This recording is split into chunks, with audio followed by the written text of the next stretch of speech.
But now ChatGPT Yesus bukan Tuhan. Ah, apaan? Apaan UKT? Kamu But now ChatGPT. Apa lu KT? Hei, lu jangan bikin malu Nabi lu udah dipanggil ke sini lu bikin malu. Shalom Robi Lukman, mohon izin untuk jangan berselawat dulu ya, makasih. Jangan ada suara-suara selawat. Saya tahu hari Senin nanti kamu akan memperingati kelahiran nabimu. Silakan Robi, sudah kondusif apa belum? Kalau masih ada suara selawat seperti tadi, jangan dulu buka mic karena berisik. Muhammad. Semoga Tuhan Yesus memberikan kerahiman yang sejati supaya dirinya dapat memberitahukan secara paling tidak melalui mimpi kepada para umatnya agar menerima kebenaran sejati. Amin. Silakan, ada yang mau ditanyakan? But now ChatGPT Yesus bukan Tuhan. Ah? Apaan? Apaan UKT? Kamu But now ChatGPT. Apa lu KT? Hei, lu jangan bikin malu Nabi lu udah dipanggil ke sini lu bikin malu. Lu ngomong apa barusan? Gua kagak ngerti. Kok ChatGPT tiba-tiba banget nih ChatGPT nih. Kenapa? Woi, ya itu kan itu yang diambil-ambilkan membuka fakta gitu loh bro. hah?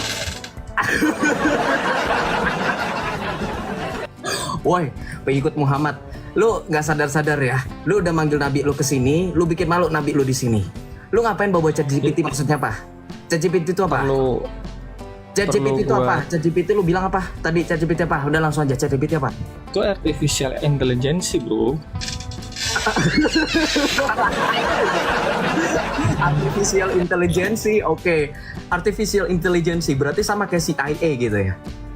Sama kayak CIA nggak? Iyalah bro. Oh sama, Yes, waduh.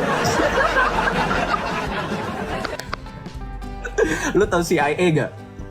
Lu kenapa bilang ChatGPT AI itu sama kayak CIA? Ini nih, Albert ini. Ya iyalah, lu nggak malu itu? Kenapa kamu Nggak mau diskusi sama fakta apa bro? Fakta kamu gila.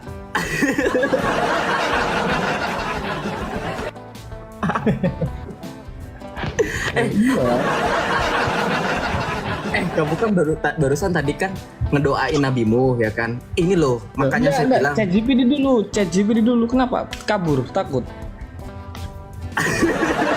Seluruh dunia tuh.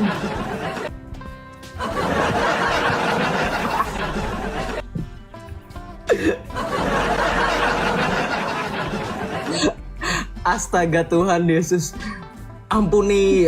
Ya gimana, kenapa ChatGPT? Oke. Ya kenapa ChatGPT? Kenapa? Ya, kalau aku jelasin kamu ketawa kan percuma ya. Ya nggak cuman aku yang ketawa, coba lihat komentar di bawah. Ya wajar lah, ini room kamu. Nggak room saya. Walaupun ini room saya, ya memang harusnya memang ini room saya, Robi. Saya mirip. Emang kamu ex muslim? Ya. Muslim odong-odong ya? Enggak. Kenapa harus muslim odong-odong? Kalau saya muslim odong-odong seperti kamu lebih percaya dengan buatannya orang Yahudi, antek-antek asing. ChatGPT itu buatan orang Yahudi. Kok lo? Ya memang sekarang saya tanya, ayo, kamu kan bilang saya muslim odong-odong. Sekarang saya tanya dalil. Man tasyabbaha biqaumin fahuwa minhum. Artinya apa?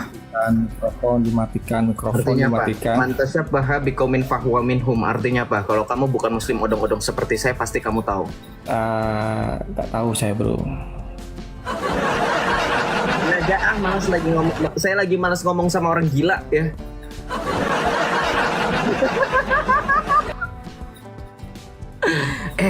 Islam, saya sudah bilang ya, kalian kalau masuk room saya nggak usah rapal-rapal mantra ya.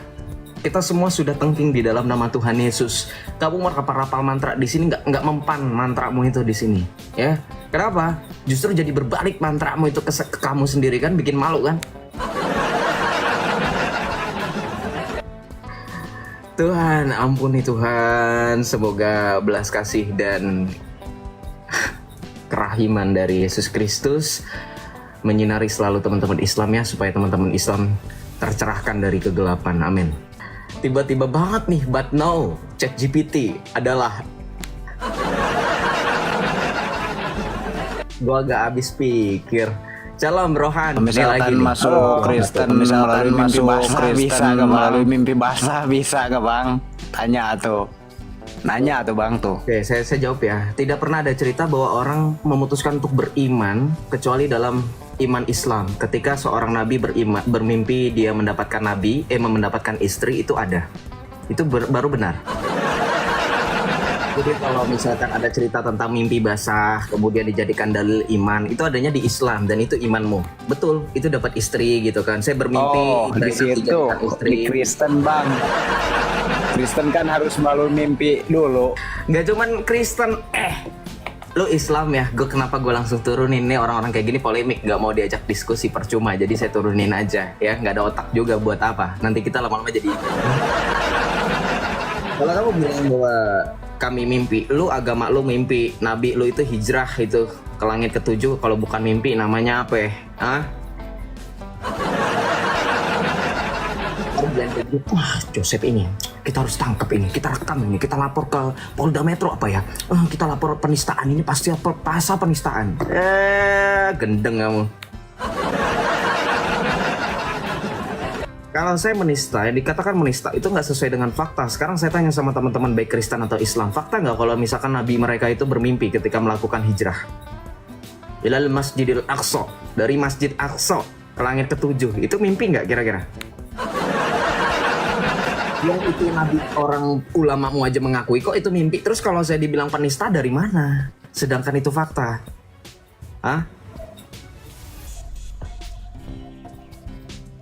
Kamu kalau bilang mengenai mimpi-mimpi, ya nggak ada yang mustahil. Jadi kalau misalkan ada tadi Kak Adelia seperti tadi gitu ya, Kak Adelia bilang bermimpi Tuhan Yesus, kamu mempermasalahkan, tapi nabimu bermimpi ya naik ke langit ketujuh, kamu terima-terima aja. Gimana sih? Jangan bilang saya penista kalau memang itu beneran ada. Yang dibilang penista itu bukan sesuai fakta dan realita, tapi saya ada-adakan. Apalagi berkaitan dengan iman. Saya tahu liciknya kalian itu bagaimana. Makanya sampai dengan detik ini, strategi saya yang nggak pernah bisa dikejar oleh orang-orang api adalah mereka menunggu-nunggu kapan Joseph penista nabi mereka. Nggak bakalan. Lu pikir gue nggak tahu cara main lu? Ya, kapan nih Joseph bakal menista Allah kita nih? Nah ya, wah nih Joseph, enggak, saya pakai buku-buku kalian tuh. Makanya mereka nggak mau kalau diajak diskusi pakai kitab-kitab itu. Makanya saya kalau berhadapan dengan teman-teman dari seperti Badrul Afkar, seorang Badrul Afkar memahami cara otak saya berpikir. Dia tahu waktu kita diskusi ya mengenai pandangannya mengenai Zuma, Rifa yang berpolemik itu, dia kan memberikan pandangan. Tuh memang orang-orang seperti itu ya yang disebut dengan sabung Tuhan, jualan agama gitu. Ya, seperti itu. Tapi ya, terima kasih teman-teman semuanya. Terima kasih. Tuhan berkati. Thank you Om Mika. Thank you. Kenapa harus dengan cara-cara yang sudah saya bilang bahwa nggak usah memancing. Saya nggak bakalan menista nabimu gitu. Ya, saya nggak bakalan menista nabimu. Buat apa? Yang mencabut nyawa Yesus siapa? Tidak ada pencabutan nyawa. Yesus itu menyerahkan nyawanya. Yohanes 10 ayat 17. Bapa mengasihi aku oleh karena aku diberikan kuasa untuk menyerahkan nyawaku dan menerimanya kembali. Tidak ada seorang pun yang dapat mengambilnya selain daripadaku. Jadi tidak ada konsep cabut-cabut nyawa. Ini diskusi saya setahun yang lalu ketika saya diskusi dengan Islam, dari mana kalian mendapatkan nama malaikat yang disebut dengan malaikat Israel. Ini sebenarnya permasalahan dalam Islam loh. Banyak sekali permasalahan mereka. Jadi ketika berbicara mengenai Islam, sebenarnya problematikanya bukan hanya sekedar akidah dalam artian mempercayai kebagaimanan Tuhan, tapi ajaran-ajaran mereka juga ada beberapa yang copy paste. Jadi teman-teman tahu ya, di mereka itu kan ada namanya rukun iman. Salah satu rukun iman itu kan percaya kepada malaikat-malaikat gitu. Nah, di mereka itu kan ada 10 malaikat, dari mulai Jibril sampai yang terakhir itu Raqib Atid, Malik Ridwan, ya kan. Nah, dari ke-10 nama malaikat itu, ini paling sudah sangat jelas sekali. Nama-nama malaikat mereka itu dari bahasa Israel. Gitu. Dan ini yang kita tanyakan. Oke, kalau mereka menyebut nama malaikat Jibril itu dari Gabriel. Memang saya sudah sering katakan Jibril dan Gabriel itu sosok yang berbeda. Gabriel yang ada di Alkitab itu bukanlah Jibril yang ada di Quran mereka, di iman mereka. Gitu, kenapa ya? Let's prove then, nanti ya. Gitu, kalau memang ada konteks, saya nggak bakal bahas di sini, nanti dibilangnya monolog. Saya hanya dibahas masalah ini aja. Kemudian masalah penggunaan istilah yang disebut dengan malaikat pencabut nyawa. Teman-teman kan sering bilang, wah malaikat Israel. That's the point. Malaikat Israel itu tidak pernah tercatat dalam hadis sahih atau bahkan dalam ayat Al-Quran mereka. Itu pernah saya tanyakan, dari mana orang Islam punya keyakinan bahwa 10 nama malaikat itu salah satunya ada nama malaikat Israel. Kenapa itu menjadi salah satu hal yang penting? Kenapa Joseph mempermasalahkan itu? Teman-teman, once again, tadi saya sudah bilang, percaya kepada malaikat adalah bagian dari keenam rukun iman mereka. Perhatikan loh, rukun iman. Orang Islam wajib percaya kepada 6 hal yang disebut dengan rukun iman. Sepengetahuan saya, tolong koreksi saya kalau saya salah. Sepengetahuan saya, ketika Anda mengimani sesuatu, Anda harus punya yang namanya dalil. Anda harus punya namanya proof, bukti, gitu. Nggak bisa sembarangan. Nggak bisa Anda meyakini sesuatu tapi dalilnya entek.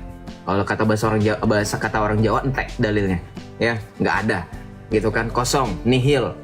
Cuman dengar dari katanya, itu nggak bisa. Nah itu nggak aja. Itu. Oke, belajar lagi kau Joseph God. Saya dapat umpannya teman-teman. Oke, cupu naik ya. Tolong ajarin saya kalau misalnya saya disuruh belajar. Good point. Jadi saya dari tadi sengaja memancing dan ini kena umpan ya. Jadi kalau komentar-komentar itu nggak bakalan luput dari pandangan saya. Nggak cuma yang request. Ya, yang komentar juga pasti saya kalau melihat yang komentar kayak gini, ini kan berarti kan dia tahu gitu yang benar, tahu mana yang salah. Nah, ketika Anda berkomentar, belajar lagi kau Joseph, berarti kamu punya sesuatu hal yang bisa membuka pikiran saya dan orang-orang lain yang kamu nilai saya salah memikirkan tentang Islam. Ya sudah, ajarin saya naik. Oh, ditolak. Takut ya? Takut ya?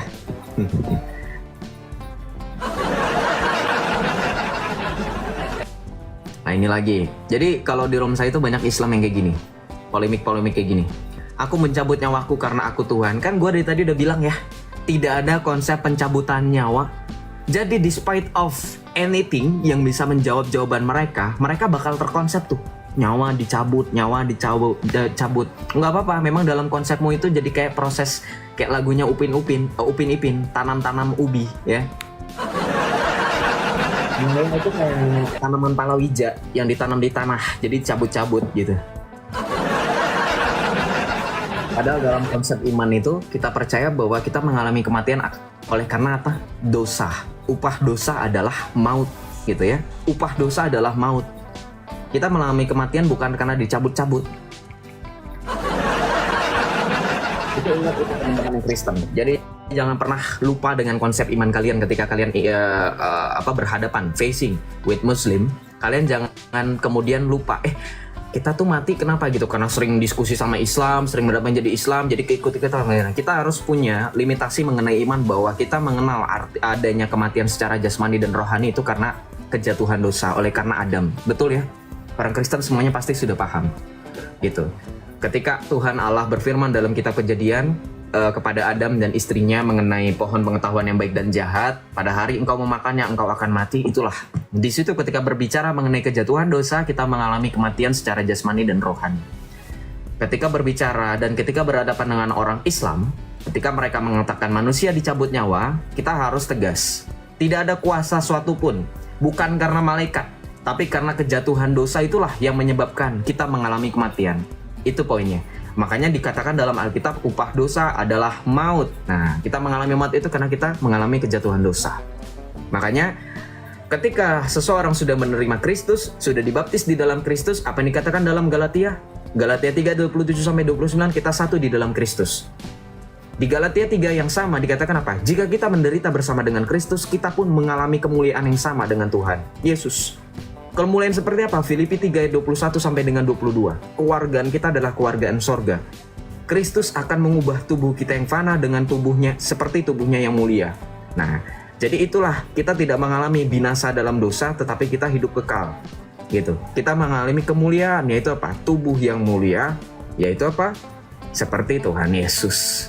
Gitu. Filipi 3:21 sampai 22 tuh. Aku Islam, cuman aku udah 4 tahun nggak pernah beribadah. Itu gimana? Oke. Jadi yang pertanyaan aku punya pertanyaan.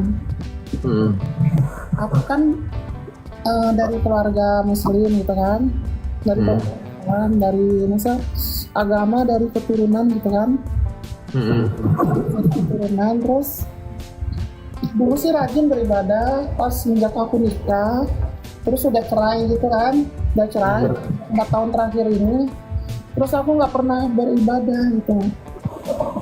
Oke. Jadi pertanyaan aku gini, aku dapat cowok, dia tuh orang Kristen. Terus yang cowok tuh ngajak aku masuk Kristen gitu. Tapi dari aku sih yakin, cuman dari keluarga aku nggak setuju gitu. Kalau aku sampai masuk Kristen, terus aku nggak diakui anak-anak gitu. Kalau saya itu saranin gini Kak, karena ini lebih kepada urusan pribadi, ya dibicarain aja baik-baik. Cuman dari sharing pengalaman aja nih Kak ya. Kalau beriman, usahakan beriman itu karena keyakinan dari hati, bukan karena, mohon maaf nih ya sebelumnya, bukan karena dari pasangan, bukan karena dari apapun eksternal gitu, harus dari internal hati dulu, yakin bahwa menemukan kebenaran di dalam Kristus.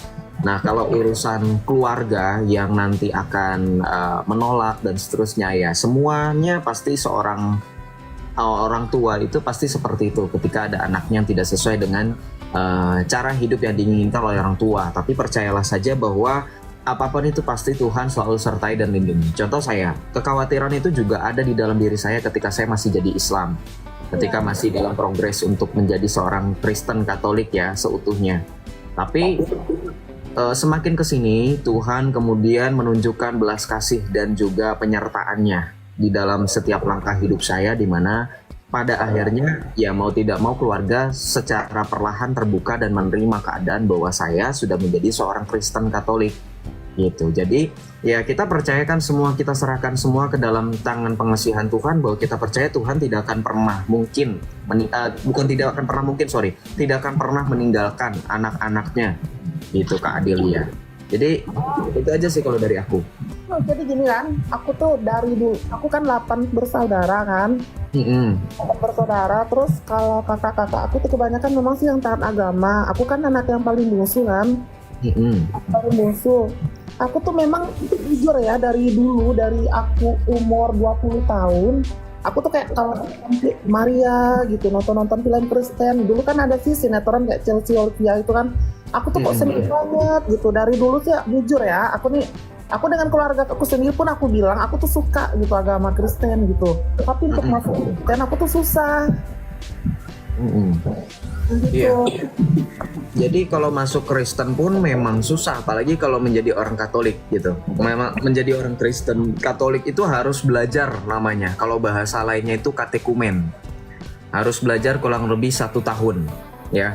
Kalau dari Islam ke Kristen Katolik ya, itu harus 1 tahun. Kenapa harus belajar? Karena Tuhan Yesus memberikan amanat agung kepada para rasul untuk menjadikan seluruh bangsa menjadi murid gitu. Pergilah dan jadikanlah semua bangsa muridku, ya, dan baptislah mereka dalam nama Bapa dan Putra dan Roh Kudus. Jadi diajar dulu, dijadikan murid dulu gitu. Maksudnya itu tadi katekumenat dulu gitu. Belajar dulu 1 tahun baru kemudian dibaptis. Setelah belajar 1 tahun tadi yang disebut dengan proses katekumen, baru kemudian dibaptis gitu. Dan memang mengikuti Yesus itu nggak segampang seperti dalam pemahaman Islam mengucap 2 patah 3 patah kalimat gitu ya. Misalkan 2 kalimat syahadat itu nggak bisa, karena Tuhan Yesus mengatakan dalam gimana? Aku kan ini kan serius, aku kan nggak mengada-ngada gitu kan. Aku memang dari hati aku ngomong. Aku tuh dari kelas umur 20 tahun kan, aku ketertarikan aku kan sama Kristen. Cuman latar belakang dari nenek moyang aku kan memang Islam gitu kan. Islam, terus agama yang sekarang tuh Islam, memang Islam. Cuman udah 4 tahun aku pernah sholat gitu kan aku bilang. Paling kalau aku sholat kan hari-hari besar aja kayak Lebaran, terus kayak Ramadan, itu pun kayak sekali-kali jarang gitu kan.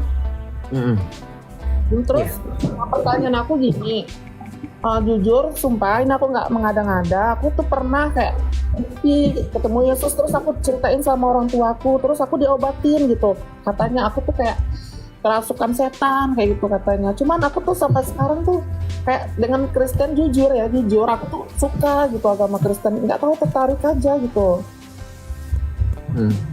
Kalau saya pribadi ya itu tadi sih, pesan saya tetap sama, bahwa ketika ingin mengikuti Tuhan Yesus itu jangan ada paksaan atau jangan karena tujuan tertentu yang bersifat fana atau sementara, harus dari kerelaan hati.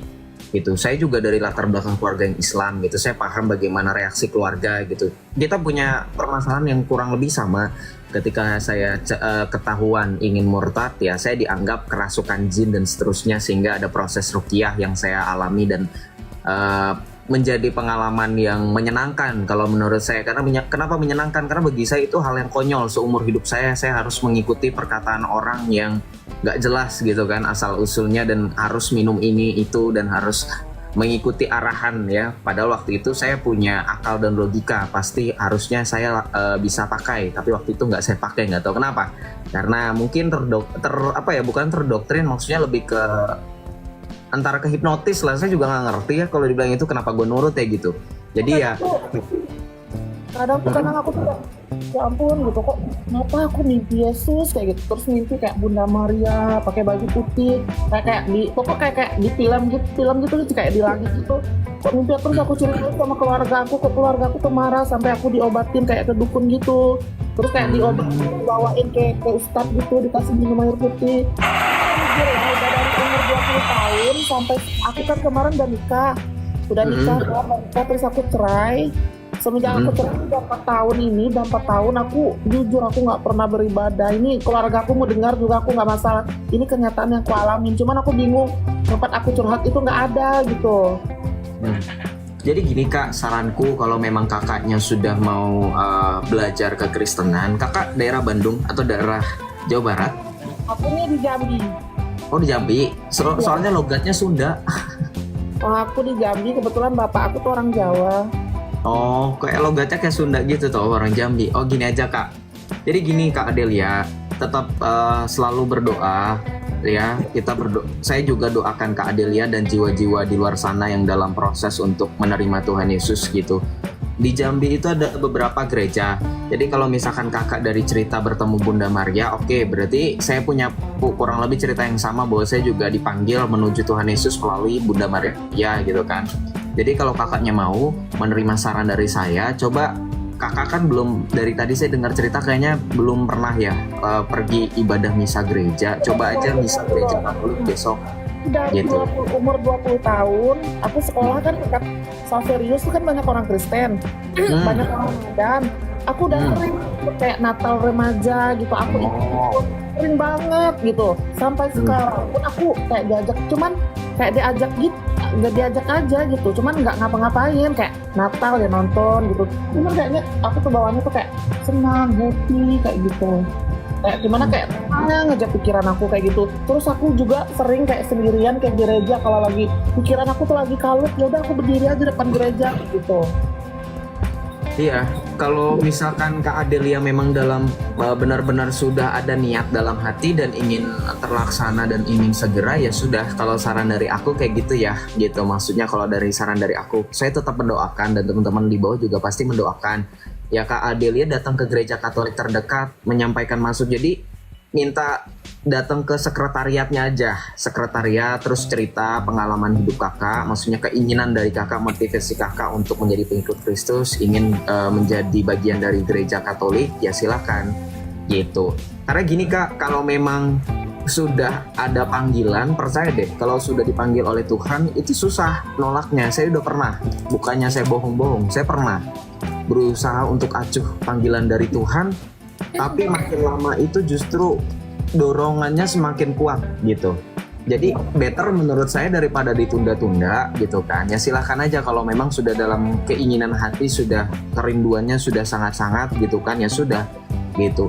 Dari pihak gereja pasti akan membantu gitu kan, maksudnya pertanyaan-pertanyaan, kemudian apa saja yang dibutuhkan gitu Kak Adelia. Nanti coba saya tanya sama teman-teman Katolik yang di grup teman-teman saya, ada nggak yang daerah Jambi gitu. Kalau misalkan ada, nanti aku kontak mereka untuk temanan Kak Adelia gitu. Biasanya kalau nggak salah tuh ada temenku yang cewek itu di Jambi itu, nanti deh ya Kak Adel nanti bakal temenin Kak Adel gitu, mau ke gereja atau mau ada pertanyaan-pertanyaan gitu. Kan dari dulu kan aku ketertarikan aku sama Kristen kan awalnya tuh dari umur 20 tahun kan, 20 tahun. Terus kalau aku waktu SD kan sering kayak main-main kayak gitu, main-main kayak informasi gitu. Terus aku tuh pasti jadi orang Kristen gitu. Pokok dalam peran orang Kristen ya pokoknya dari kecil tuh kayak tertarik. Terus umur 20 tahun aku tuh kayak mimpi gitu, sering mimpi. Sampai sekarang umur 35 tahun aku sampai sekarang masih tertarik gitu. Cuman sampai pun aku pacaran sama orang Kristen kan, ngajak aku nikah nggak jadi kan, karena orang tua aku nggak boleh aku masuk Kristen. Jadi depan aku tetap suka gitu sama Kristen, nggak tahu sih suka aja. Pokok aku nggak tahu yang namanya Kristen, Protestan, Katolik, aku nggak tahu. Yang jelasnya aku Yesus, Maria aku suka gitu, nggak tahu, jujur itu dalam hati. Ya, kalau misalkan harus memilih di antara Katolik dan Protestan juga, sebenarnya kalau kakak bakal masuk Protestan, Protestan ini akan masuk kembali kepada gereja Katolik. Karena kita ada namanya gerakan ekumenisme, di mana ekumenisme itu artinya persatuan, persekutuan gitu. Dan gereja Protestan pun sebagian besar aliran dari gereja Protestan itu akan kembali ke gereja Katolik seperti Lutheran, ya kan? Reform gitu. Jadi kalau misalkan saran dari saya ya langsung aja ke rumah asalnya gitu, ke gereja Katolik. Tapi ya itu kehendak bebas kakak gitu, mau masuk gereja Protestan atau gereja Katolik. Tapi tetap kalau saya tetap menyarankan masuk dalam gereja Katolik gitu ya kan. Nah kalau misalkan tadi masalah keluarga ya tadi intinya tetap doakan. Kita nggak bisa paksakan mereka akan menerima gitu saja, nggak bisa, memang harus berprogres bertahap. Tapi paling nggak kakak juga harus bisa menempatkan diri. Kalau dari aku sih gitu aja sih Kak Adel. Iya sih, aku tuh kayak aduh, itu orang bilang aku bohong, aku nggak bohong, aku serius loh. Kalau nggak, cek aja Instagram, Facebook aku real bukan fake. Jangan, nanti kakak tahu kan resikonya. Better sekarang di private aja kak gitu. Better sekarang akun-akun pribadi, sosial media di private demi ketenangan pribadi. Bukan karena saya mengajarkan Kak Adelia untuk pengecut ya teman-teman ya, enggak.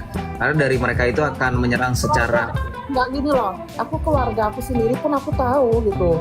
Keluarga aku ini, ya Iya. aku keluarga Tapi aku maksudku gini kak, kita nggak tahu ada orang yang bakalan seperti apa gitu. Jadi ya udah gitu, better mendingan benar-benar apa ya, mengantisipasi aja sih kalau saranku gitu ya. keluarga aku pun tahu, teman-teman dekat aku pun tahu, tetangga aku pun tahu. Jadi orang memang udah tahu kalau Adelia tuh memang suka sama Kristen gitu. Cuman orang tuh bakal tahu suka aja gitu, udah. Oke, ya udah. Saya boleh mungkin bantu doa Kak Adelia, saya doakan dari sini boleh? Boleh ya. Mari kita teman-teman kita satukan hati dan pikiran, kita bantu doakan Kak Adelia, juga mungkin nanti kita doakan jiwa-jiwa di luar sana yang mungkin juga punya pergumulan yang sama seperti yang Kak Adelia hadapi sekarang, permasalahan yang sama. Kita bersatu dalam doa, dalam nama Bapa, Putra, dan Roh Kudus. Amin. Kalau aku itu nggak on cam nggak, biar nggak dibilang aku fake, aku tuh benaran serius. Ini pun juga kalau mama aku tahu, aku nggak masalah gitu. Aku memang udah ngomong sama dari bapakku dulu udah meninggal sampai dari hidup, bapakku sekarang udah meninggal nih. Dari mamaku sekarang pun aku juga udah bilang aku memang tertarik sama Kristen. Oh nggak perlu Kak, kita berdoa aja dulu yuk. Ya, kita berdoa dulu aja dulu. Gak apa-apa ya, kita berdoa dulu ya. Oke, kita berdoa dalam nama Bapa dan Putra dan Roh Kudus. Amin.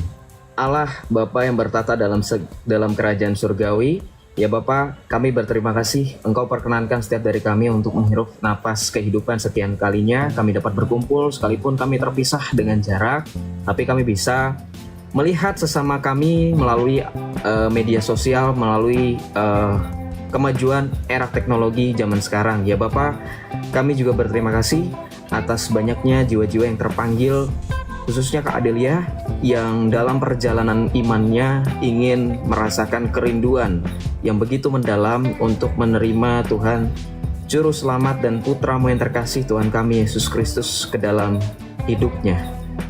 Ya Bapa, kiranya Engkau mengurapinya dengan Roh-Mu yang kudus, dan juga Engkau selalu menyertai setiap langkah hidupnya. Engkau tahu betul apa yang dialaminya sehari-harinya, pergumulan apapun. Ya Bapa, kiranya Engkau sertai dan urapi dengan Roh-Mu yang kudus, agar kiranya Kak Adel dapat berlangsung dan juga secara mantap bersatu di dalam gereja-Mu yang satu, kudus, katolik, dan apostolik, yang Putra-Mu Tuhan kami Yesus Kristus dirikan di atas Rasul Petrus. Ya Bapa, Kami juga mau berdoa bagi jiwa-jiwa yang sama, punya kisah yang sama dengan Kak Adel, agar kiranya juga Engkau menyertai mereka setiap langkah hidup mereka. Engkau juga gerakan hati setiap orang tua, keluarga, orang-orang terdekat mereka, agar mereka tetap diterima sebagaimana mereka tetap diterima sekalipun mereka sebelum menjadi pengikut Kristus. Ya Bapa, doa ini kami serahkan ke dalam tangan pengasih-Mu dengan perantaraan Putra-Mu yang terkasih, Tuhan kami Yesus Kristus, yang bersatu dengan Dikau dalam persekutuan Roh Kudus, Allah yang hidup sepanjang segala masa. Amin. Bunda Maria, Bunda Allah, doakanlah kami, para kudus, pengaku iman, para martir, doakanlah kami. Amin. Dalam nama Bapa dan Putra dan Roh Kudus. Amin. Ya, Kak Adel, gini aja, Kak Adel, nanti DM saya aja kalau misalkan ada yang mau ditanyakan atau apa, nanti aku kasih nomor WhatsApp. Nanti mungkin biar tidak menimbulkan huru hara, gue tahu nih pikiran yang di bawah-bawah nih, sekalipun nggak boleh seujon ya. Nanti saya pakai perantara teman saya yang dari Jambi yang perempuan ya, Katolik juga, nanti akan temenin Kak Adel di sana gitu. Nanti dia yang akan kirim update ya. Tujuan aku ini kan memang curhat yang sebenarnya, aku nggak mengada-ngada. Betul. Iya, siap. Kita selalu mendoakan ya, jangan lupa untuk selalu mendoakan Kak Adel ya.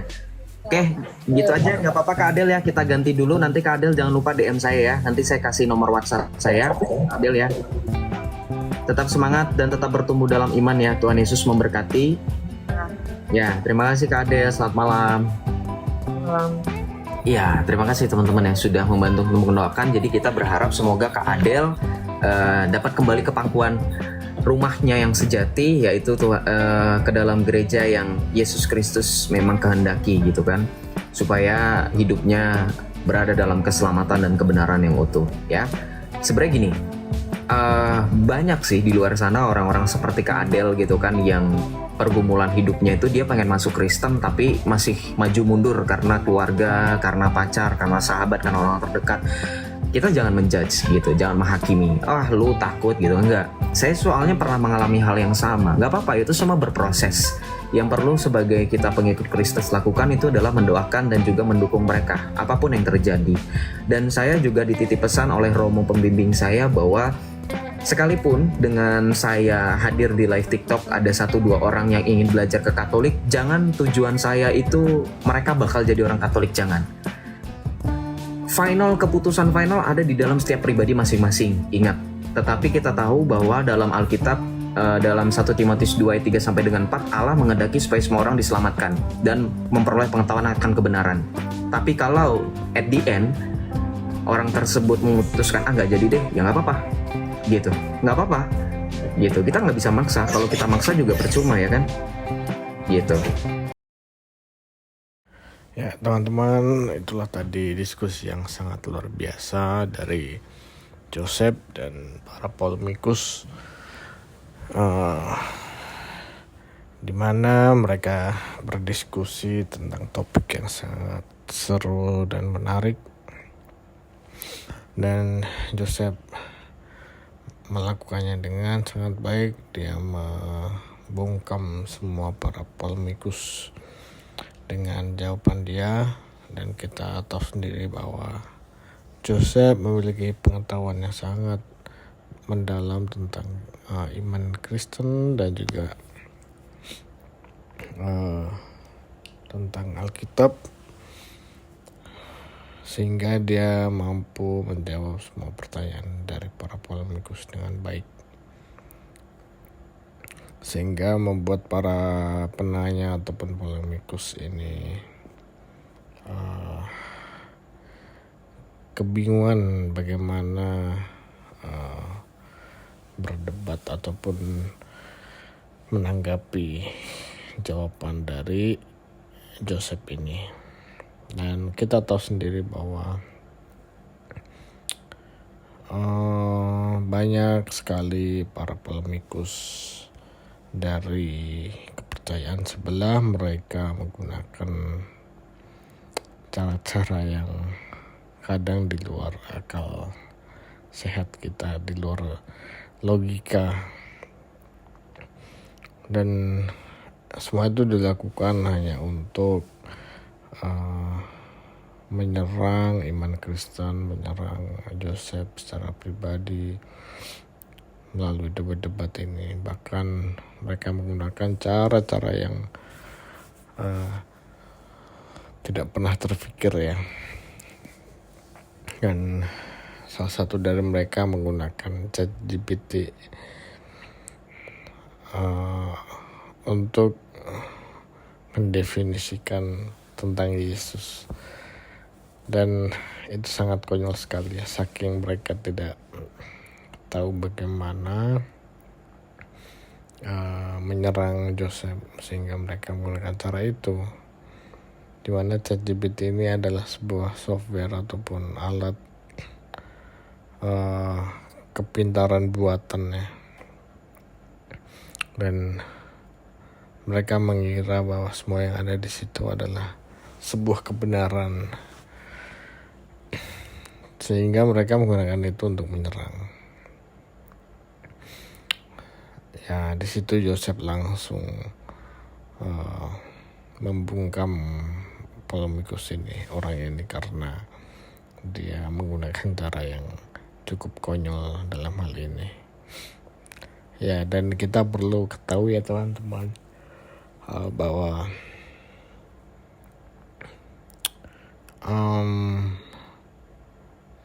para Ptolemeus ini mereka kadang-kadang tidak bertujuan untuk berdiskusi atau bertanya atau mengumpulkan ide, tapi mereka hanya ingin menjatuhkan, mereka hanya ingin